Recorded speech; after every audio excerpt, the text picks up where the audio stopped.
Kenda bado yupo na mpira, kitisha kwa mguu wa kushoto kwa Yahya Zaid, anaenda chini, ambiwa hakuna chochote, ni mkwaju wa penalty.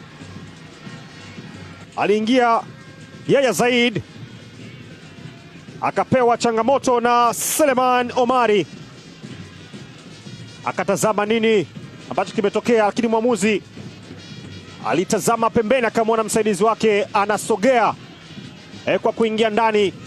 Ni moja kwa moja na sheria ni foul imefanyika na unapaswa kuwa mkwaju wa penalty. Anaenda Faisal,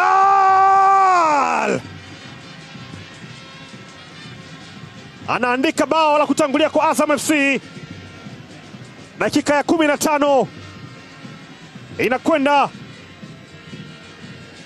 kumfanya afunge bao lake la 12 mpaka hivi sasa.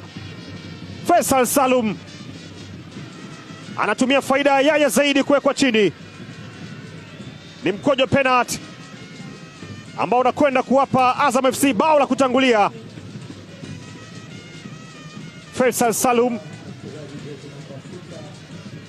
pasiko na mashaka yoyote, anamuuza vibaya mno Musa Mbisa.